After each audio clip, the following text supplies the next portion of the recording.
Hey, what's up, YouTube? It is LeVar Love, and I am back with the real on real estate.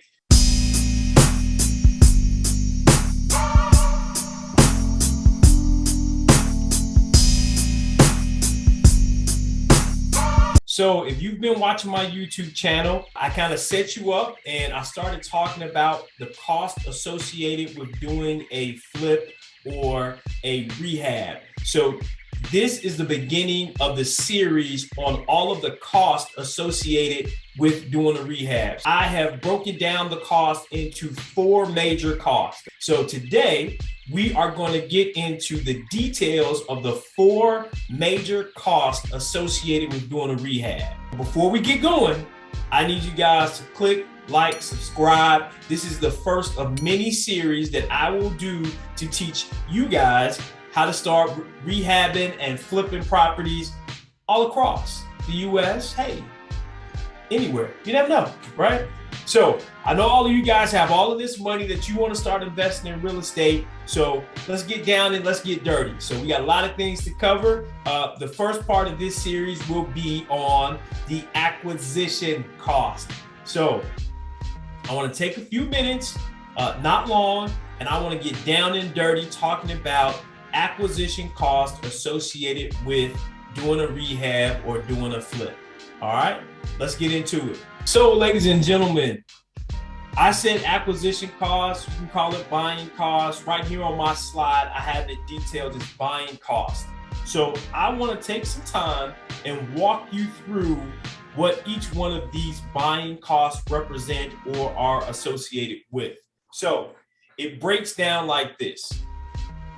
I found a property that I want to buy. I look at the property and I'm like, hey, you know what? This has great comps. The ARV, after repair value, looks great. It's a community that houses are selling very well in. I want to buy this house. So I go and I do all of my numbers. And one of the first numbers I need to come up with are my acquisition costs. So what are acquisition costs or buying costs? These are all the costs that I will have up to and before closing and at the closing table. So everything that I have to pay for before I get those keys, if that makes sense.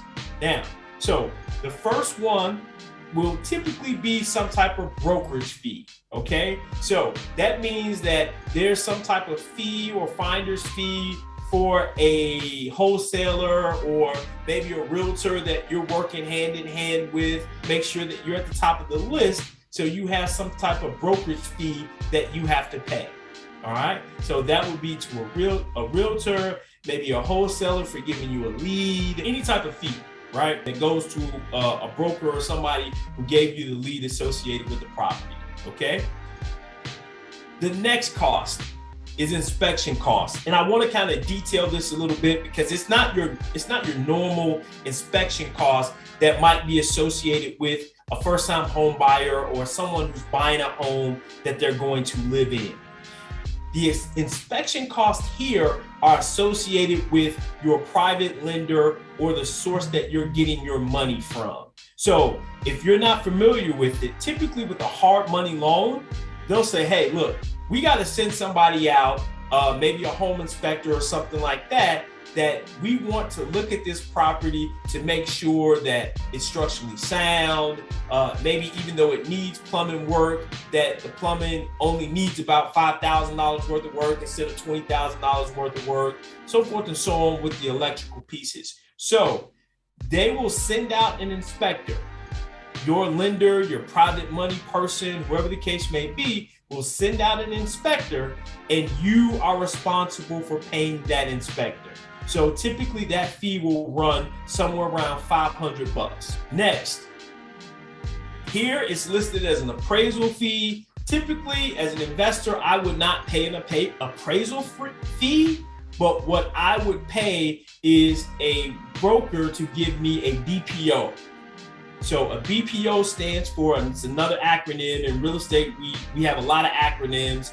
The acronym stands for broker priced opinion, okay? So this is a realtor or realtist who is very familiar with the area, who understands the comps, who sold properties in the area, and they can give you an opinion of value.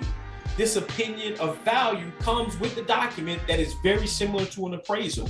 It will detail out properties that once they are fixed up with the same amount of bedrooms, bathrooms, square footage, plus or minus 10%, what the property would sell for, and potentially the current value right now prior to the property being fixed up.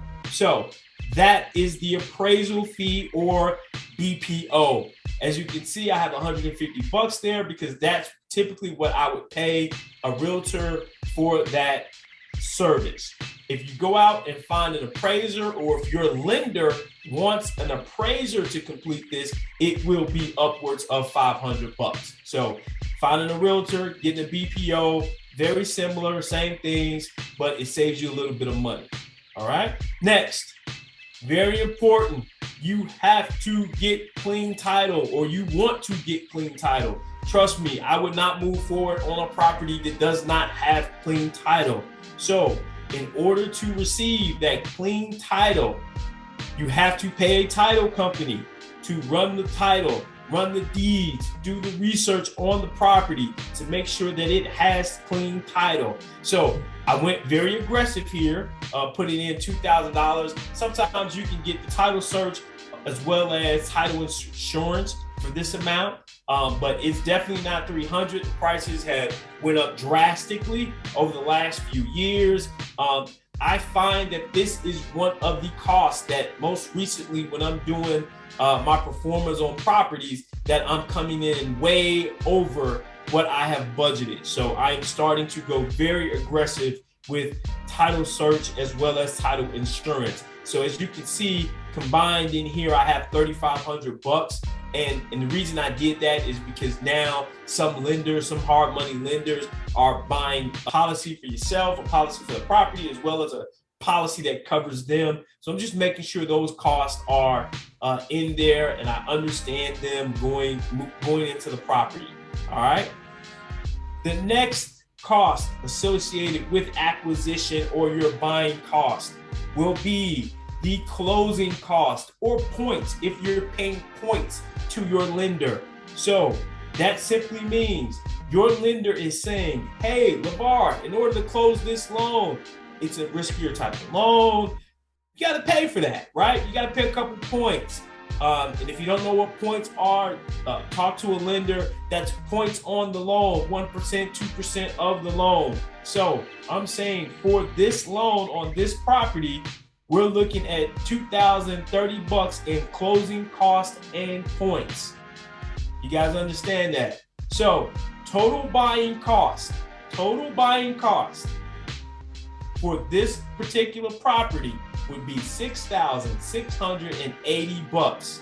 I'm sure a lot of you might have questions about this. Drop a question in the comment section. Ask me a question. I'd definitely love to start some conversation about this. You know, where this comes from, where that comes from. I want to make sure that I am being a resource for the community and providing as much information out there as I can. But the biggest thing here is a lot of people have been asking questions about all of the costs associated with doing a rehab or doing a flip. This is one major cost area, acquisition cost, of 4 that I will be discussing in this series. But hey, listen up. This is just quick information, good content I want to put out there. And as always, this is LeVar Love giving you the real on real estate. Thanks a lot. I'll talk to you guys soon.